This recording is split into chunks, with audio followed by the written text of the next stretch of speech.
Guys, I'm bringing you my Wild Rift ADC tier list, and this is a big meta for Hypercarry ADCs. Now, I'm going to be going in depth on all these picks and why they're here, what supports you should be playing, and how to actually get wins with every single one of these champions. Because ADCs are extremely powerful right now, but there's still certain things that can affect your gameplay. So first, we're going to be taking a look at the D tier champion. So in the D tier, I have Nila first off. Nila is actually really strong when she gets fed. Once she scales, has her items, she's really, I mean, you basically get a free win. I don't know if you guys have ran into jungle Nila mains, but man, they are disgusting. Like, you can't even auto attack them because of her second ability. She's unattackable and she makes her teammates unattackable, so it's really annoying to go against her, and when she gets really fed, it's GG.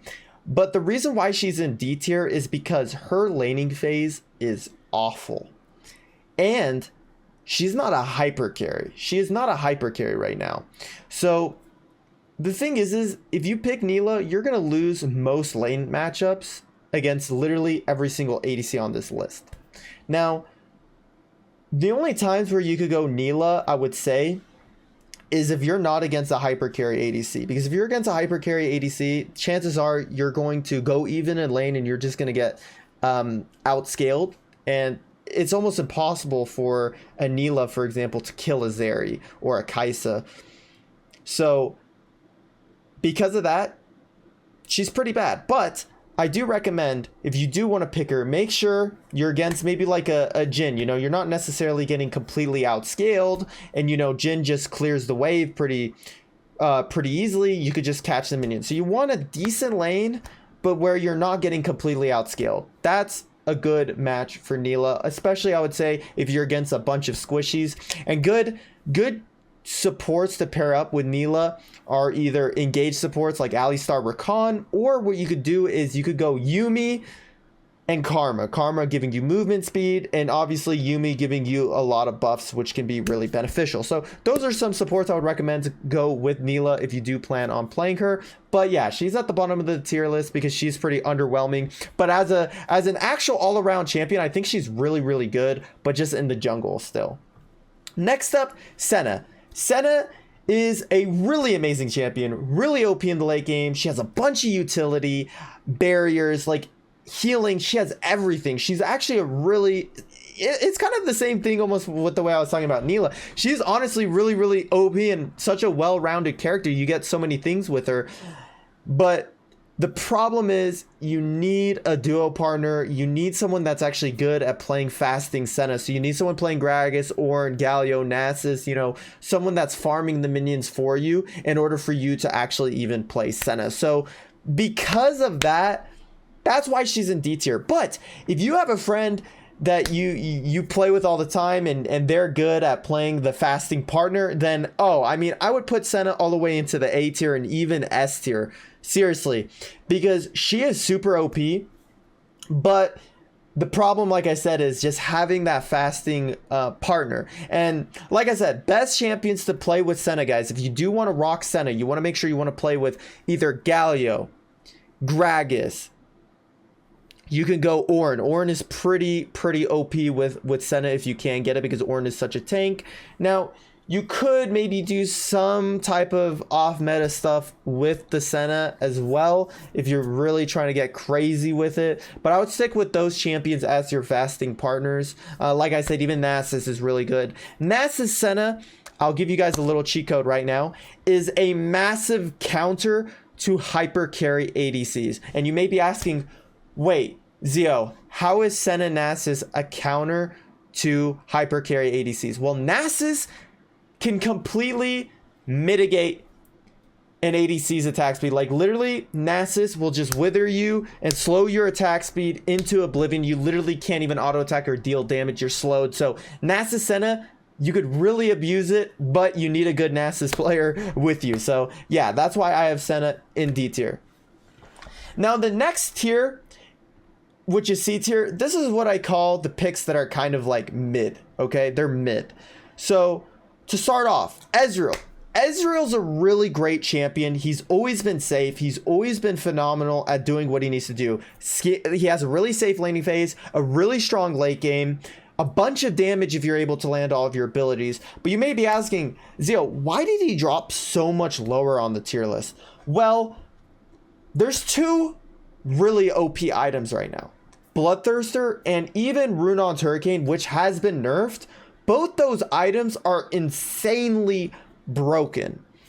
And Ezreal isn't able to build either of those items. So he is really dropping down in this because Ezreal's a poking champion, but when you're poking the enemy ADC, he's just healing all of his HP off of the Bloodthirster and the red boots that he has. So Ezreal's damage is just going out the window because you might land an ability, but then they'll clear one wave and you did 0 damage. So because of that, I have Ezreal down lower. But if you guys want to be using Ezreal and you want to be rocking Ezreal, because I still think he is a great all-around safe pick, you're going to want to play him with champions like Karma. Even Nami, you could be really annoying in an Ezreal Nami lane. It's really powerful. But the nice thing about Ezreal is he could literally play with any ADCs. I mean, any supports. He could play with Alistar. He could play with Braum. He could play with literally any engage, and any defensive or enchanter supports. You could literally play him with everything. That's why I love this champion so much, because he's so versatile. You play him with anything. He's great with everything. Besides probably Lulu. Lulu's probably the one champion where you're probably not going to want to go Ezreal with. Next up, MF. MF is an interesting one because I feel like she's been having some, slight buffs here and there.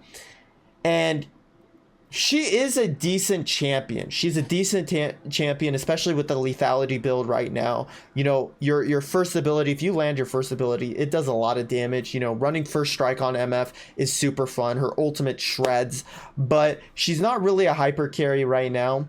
And it's very hard to actually get a win with MF because you need to have a good team, guys. Like, MF is not like, if you're a super talented MF player, you can't just 1v9 with MF. MF has 0 1v9 potential compared to ADCs higher up on this list. So if you want to play MF though, you're going to want to pick her in situations where the enemy team has a composition with not as much CC and something that and it needs to be really hard for them to hop on you. So either they need to have like no CC and be squishy, or you need a really beefy frontline on your team. If you have a really beefy frontline, you can get away with MF in some weird and not favorable drafts because your team will be able to just frontline and you'll be able to just deal damage with your entire kit, your first ability, your E, and then your ultimate. You'll really be in a great spot if you have a tanky frontline and if the enemy team is squishy / has no CC. So that's like kind of the best situation to pick MF in, and she's definitely good, but like I said, she's kind of like a mid pick because like there's so many better champions to play. Next up, Varus, and this kind of almost breaks my heart putting Varus down here, but Varus is a great champion. But like I said, he's not able to go Runons or Bloodthirster unless you're going an on-hit build so that you could go Runons, which I did see a video of someone doing that with Varus. But Varus, even the Manamune lethality build that you will go with him is not even that good because everyone, like I said, it's kind of like the same thing with Ezreal, right? Because you're going to be building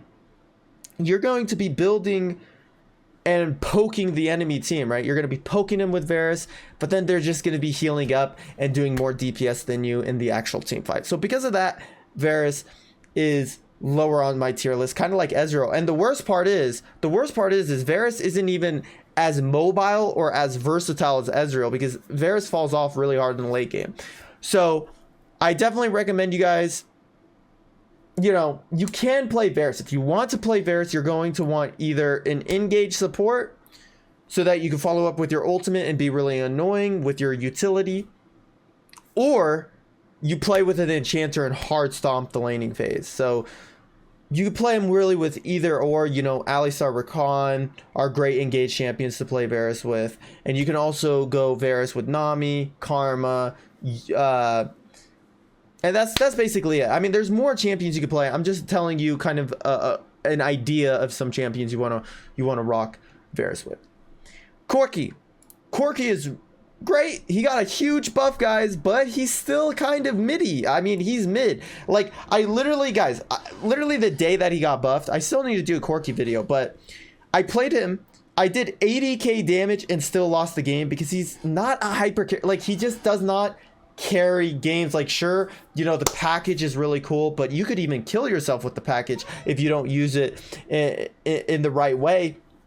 So super mid. He does have a good amount of damage, but I think still, if you're going to pick him, he's more of a mid pick, not an ADC pick.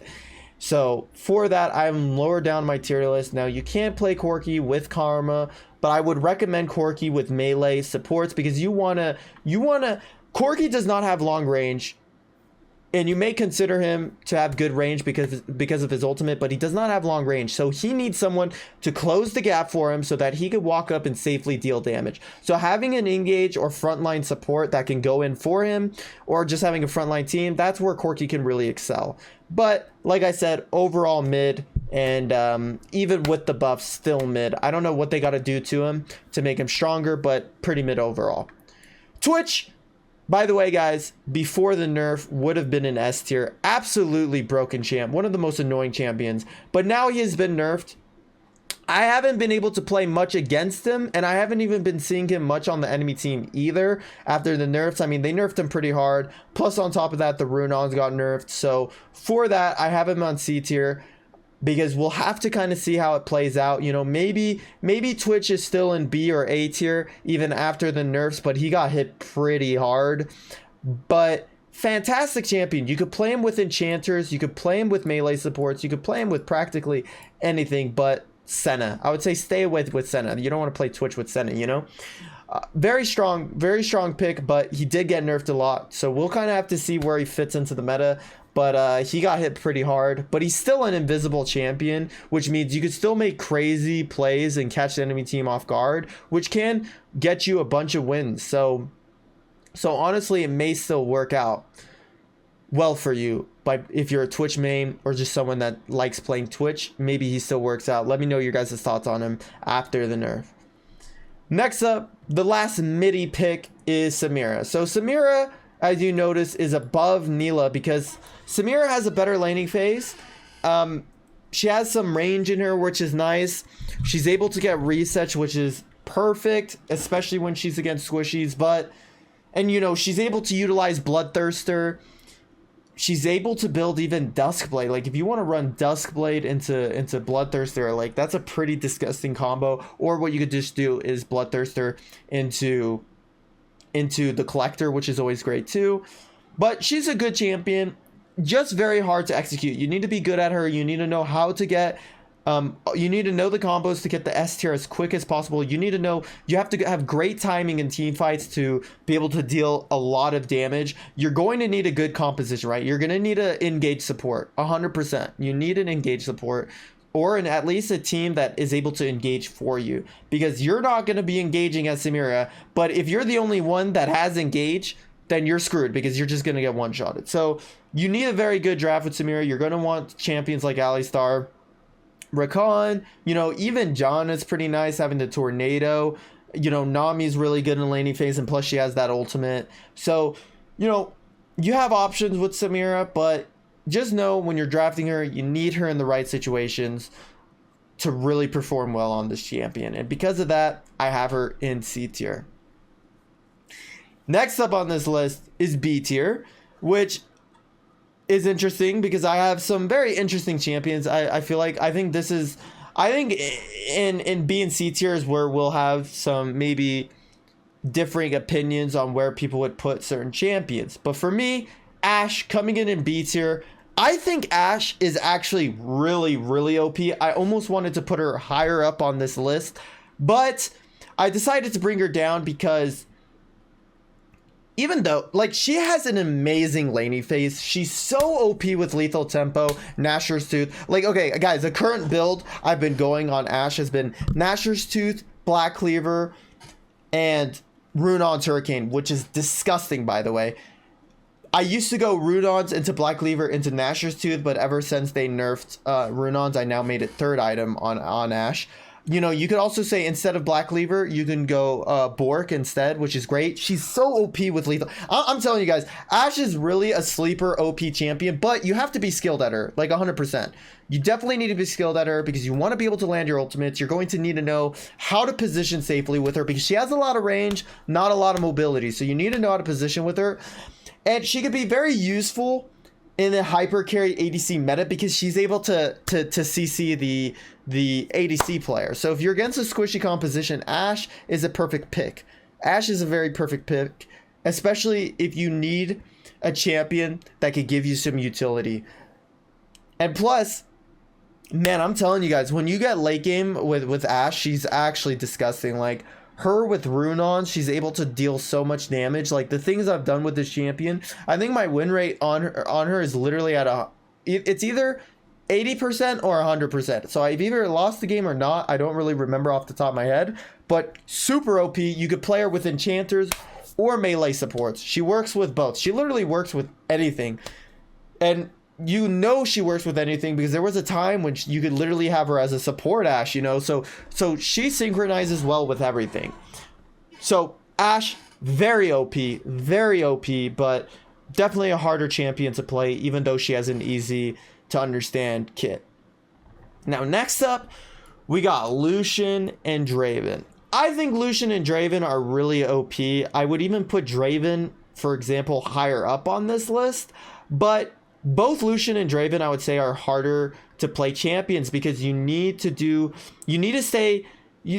need to be smart with these champions because you need to know how to punish the enemy team with both these champions. Like, they're very deadly, but they could get screwed in so many ways. Like, Lucian can get screwed by getting outscaled, or if, let's say, the biggest way I end up losing on Lucian, guys, is I get super fed on Lucian. Like, I'm telling you, I get 10 kills in under 15 minutes, but I always end up losing the game because if I die just one time, the game is always over. I don't know what it is with Lucian, but whenever I just die one time, the game is over because Lucian's not a hypercarry. Like, he will be able to snowball and demolish a lane if you need him to because Duskblade and Bloodthirster are so OP on him, but you're just literally going to lose the game because of getting outscaled. And if you make any mistakes, it's GG. And it's the same thing with Draven. If you make any mistakes, it's GG. If you're not good at picking up your axes, it's GG. If you're not good at using your third skill to peel yourself, it's GG. Like, it's just so easy to lose with Lucian and Draven, even though they're very strong champions. That's why I have them on B tier, because if you make any mistakes, it's GG. But if you are a perfect player, then they're higher up on this list. Like, literally, Draven can be in both these tiers, but it really depends on how well you are and how skilled you are with it. Because I'm telling you guys, Draven hits extremely hard with Duskblade Bloodthirster as well. Like, Duskblade Bloodthirster, oh god, it's disgusting. So definitely, if you guys haven't played Lucian Draven, give him a try. But like I said, if you make a mistake, it's GG. So now we're going into higher up on this tier list, A and S tier. Let's just say now we're in the hyper carry ADC range, and this is where the best champions are at, in my opinion. Okay, first up, Tristana. Some people might even be mad that I don't have Tristana in S tier. The only reason she's not higher up on this tier list is because she's a little bit more coin flippy, you know. I mean, I think you guys have seen a bunch of Tristanas that play very sus. Like you have a bunch of damage, you have a bunch of range, but you could do some dumb things with her and get yourself killed. You can get completely snowballed in the laning phase. Like, Tristana has a weaker laning phase compared to a lot of these other ADCs. So when you're drafting Tristana, you're gonna want to draft her in a primarily safe lane where you're not going to get punished super hard, because once you scale out of that lane, you're going to be a big damage dealer. And she's really broken with Bloodthirster, of course. And I mean, she's even really, it's really OP going back magnetic blaster on her, getting that extra shot. I mean, she's an explosive champion, one-shot squishies. She could be played with melee supports. She could be played with enchanters, but I would primarily say you're going to want enchanters with Tristana, because you'll literally just kill everything. So really OP champion, but a little bit coin flippy. I think we could all agree Tristana is definitely a little bit coin flippy, but if you're able to pull her off, she's definitely S tier if you're able to pull her off. But for her coin flippy nature, we're putting her in A tier. But phenomenal champion, and if you're a Tristana main, you're living life and you're eating good. Next up, Xayah. Very OP. I mean, obviously for multiple reasons, she's really, really good with Bloodthirster. I mean, honestly, Tristana and Xayah can go similar builds because they both like to build Navari Quick Blades as well. Super OP champion, just super OP. I think she's really, like, these items really fit her well. Having that magnetic blaster as well, getting that extra long range with her, being able to put down feathers, very good. An amazing champion to go, but one thing I would say, the only reason why I have her in A tier is because she is still a little bit more situational, because she is a very good, she has great utility too. And so being able to pick her in a situation where you're against a comp that has a lot of engage, being able to actually use those feathers aggressively can be, defensively can be really important. Because I don't know if you guys have ever played Xayah and realized, God, it's so annoying to play Xayah in this match, because like I could just never land my feathers because they're always running away. Like when you're playing an engage comp, especially if you're playing a comp that doesn't have anything to actually lock them down, it's hard to land your feathers because they're just running away. It's very easy to walk out of Xayah feathers, but it's hard to walk out of Xayah feathers if someone's CCing you first. So that's why playing Xayah with a engage support can be really, really powerful.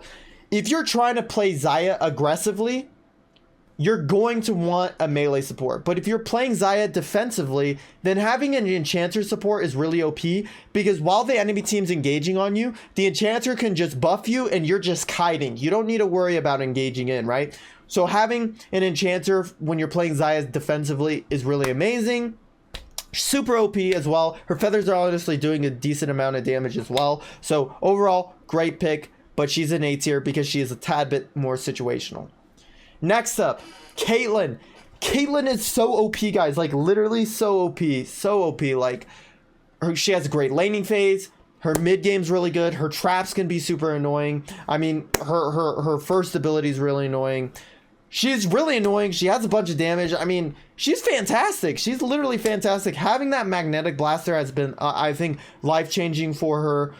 And also, personally for me, guys, I really like building Runaan's Hurricane on her as well. Some people might think that's extremely troll, but I literally have such a high win rate with Caitlyn. It's actually disgusting. I win so many games that I thought I would lose with her. And she's just super annoying. Super annoying. Super great. All I would say is you just need to position well with her. Put yourself in a great position so you could deal a bunch of damage. I recommend you to play Caitlyn with enchanters. If you're playing Caitlyn with enchanters, you're going to have a good time because you're going to be able to deal a lot of damage. If you play Caitlyn with melee supports, it's fine, but you're going to notice that you're not as strong as you would be with an enchanter. So if you play Caitlyn with Yuumi, Lulu, Karma, Nami, you're gonna Janna, you're gonna enjoy your life. But if you play like with melee supports, you're still gonna have a good lane, but you're just in team fights, you're gonna feel like you're not doing as much damage. So I recommend playing Caitlyn with enchanters. Really OP champion, great lane. So she doesn't have much counters really, and she has decent mobility with her net and ghost, so she's primarily safe.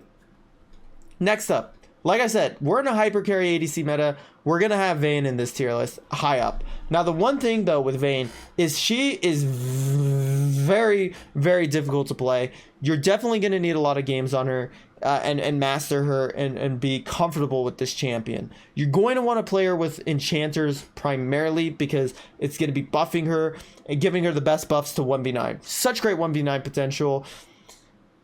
She's able to utilize Bloodthirster as well, depending on where you like to build it. But also, you know, Gnasher's Tooth is really nice on Vayne, so you're getting a bunch of attack speed, and she just is so great at 1v9ing. But the reason why I have her in A tier as well, she's kind of like Tristana. She's pretty coin flippy. You want to draft her in a safe lane to where you're not going to get punished too hard. You could just scale out of the lane, and that's where you could do some crazy stuff. And also, she's a little bit more situational too, because if you're against a super tanky comp, Vayne's going to be perfect for that.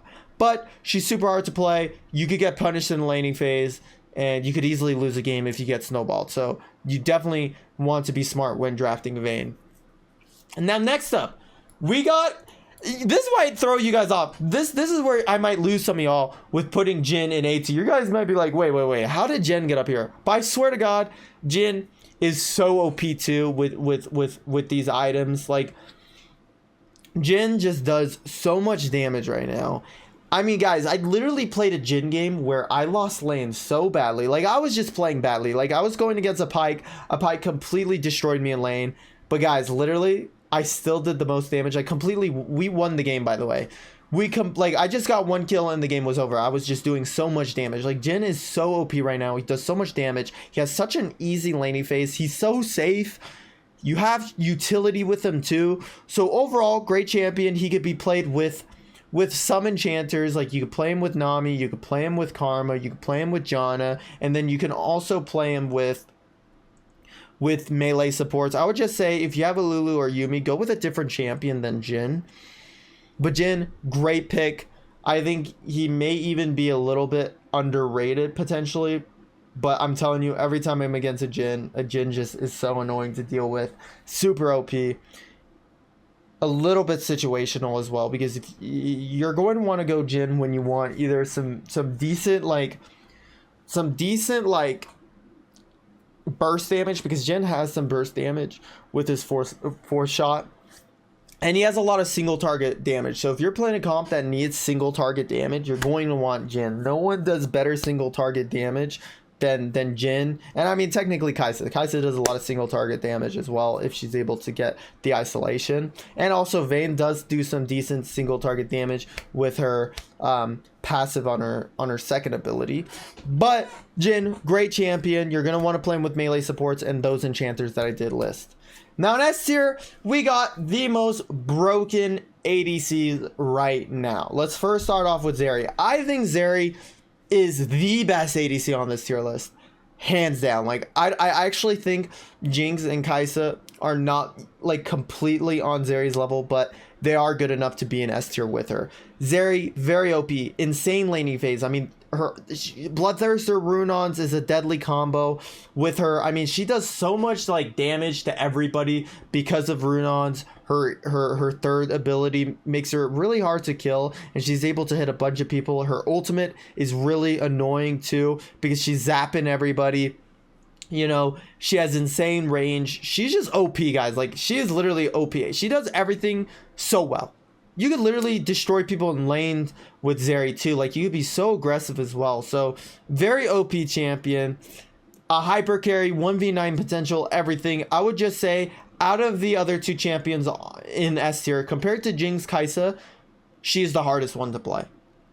But if you master her, she is the freest of wins on this tier list. Like, she is just so OP. Literally, there's not much. There's like nothing that counters her. Like, you could pick her into any of these ADCs and be perfectly fine. So, very OP. Player with enchanters. I recommend playing Zeri with enchanters. Yuumi, Lulu, Karma, Janna, Nami. I mean, you, even if you want to, you could theoretically go with Lux as well. But, you know, I'd say that's a little sus. But yeah, amazing champ. Next up, Jinx. Jinx, very OP. Jinx and Zeri are honestly both on the come up because of Bloodthirster and Runons. That's why they actually nerfed Runons, because Jinx was just demolishing games with Runons Hurricane. So they had to nerf Runons, and these champions are still the best ADCs right now because they're able to, like, Jinx is just so OP with Runons and Bloodthirster too. So she that's why she's this high on the tier list. And now you could play Jinx with melee supports, but I recommend enchanters, of course, the same enchanters I listed with Zeri. You know, you're going to want to go Yumi, Lulu, Janna, Nami. Like, just enchanters are great with her. Very OP right now. I mean, the only thing you could get screwed up in is in the laning phase. I would say her laning phase is a tad bit harder than Zeri, because Zeri's first ability is super OP in the lane. Jinx does not really have OP laning abilities besides her range. Her range is very nice, but it could be easily punishable. Now, lastly, in this tier list, in the S tier, is Xayah. AP Xayah is one of the most broken champions of all time. I'm surprised that she has not gotten nerfed yet, but she does feel a little bit weaker this patch, not because her items or anything like that. It's just that champions that are going Bloodthirster Rune-Ons are just disgusting, and when you're going AP Xayah, you're not building that, but you are able to build Crown on Xayah, and having that Crown item is really OP right now because you basically take 0 damage. Nothing's a threat to you because you block abilities, so super OP. You can play AP Xayah with melee supports or enchanters. It's super disgusting champion. A lot of single target damage. And she's definitely a hyper carry because she can 1v9 a game if she gets fed. So anyways, guys, this was a little bit of a longer video, but I was able to give you guys a bunch of value and a bunch of information on every single one of these champions. Let me know what you guys thought on this tier list. What champions you think are stronger, or what champions that you think are weaker on here. I really can't wait to see your guys' thoughts on it. And I love you guys. Make sure to sub up if you're new here, and I'll catch you guys in the next one. Peace.